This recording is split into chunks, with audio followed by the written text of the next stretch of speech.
When my wife, Clara, suggested we take a vacation to Mexico, I thought it would be a good chance to fix what was left of our marriage. Things between us had been rough for months. She'd grown distant, often buried in her phone, laughing at messages I was never allowed to see. I told myself the trip would remind us of who we used to be, partners, friends, lovers. But I couldn't have been more wrong. It started well enough. The beaches of Cancun were stunning, the air warm and salty, and for a while, I let myself believe we were reconnecting. But on the third morning, Clara woke me up early and said she was heading to the local market.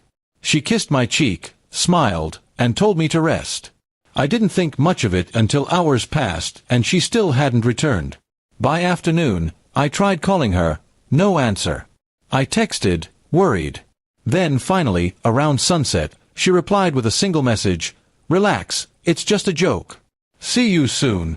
That message was the last I received for the next 2 days. My stomach churned with confusion and anger.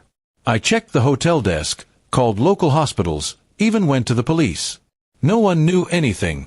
When I returned to the hotel lobby, drained and furious, the clerk handed me an envelope. Clara had left it at the front desk that morning.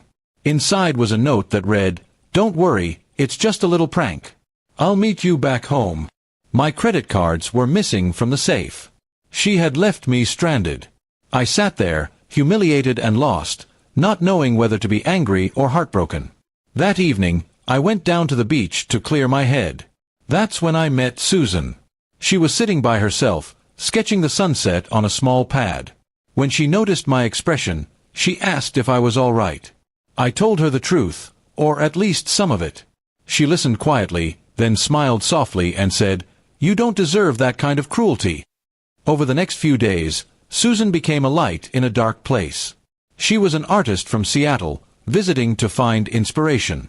We spent hours walking through markets, talking about life, about second chances. She had a way of making me feel calm again, like I wasn't just a fool left behind. I didn't expect it, but by the end of the week, I was actually smiling again. Meanwhile, Clara had started posting vacation pictures online, with another man. She hadn't just left me as a joke. She'd planned this. My humiliation was public now, with friends and family commenting on how happy she looked. I realized the truth. The prank was just an excuse to get rid of me. I returned home a week later, determined not to chase her. She didn't deserve that. Instead, I quietly gathered the evidence of her betrayal, the charges on our shared accounts, the posts she had made, the messages I'd found saved to our cloud storage. I sent it all to my lawyer. Divorce papers followed within days. Clara came back a month later, acting shocked when she found the locks changed. "It was just a joke," she cried. "You're overreacting." I told her I wasn't angry anymore, just done. She tried to twist things, saying I was being dramatic, but this time I had nothing left to lose. Not long after, I got a call from Susan. She was passing through town for an art exhibition and wanted to meet for coffee. When I saw her again, holding her sketchbook and smiling that same gentle smile, I felt something I hadn't in years, peace. She'd even sketched that sunset we'd watched in Mexico, the one that had started everything. We stayed in touch. Slowly, friendship turned into something deeper, though it wasn't rushed. I had learned my lesson about trusting too quickly. Susan reminded me what respect looked like, quiet, steady, real. Months later, Clara tried to contact me again.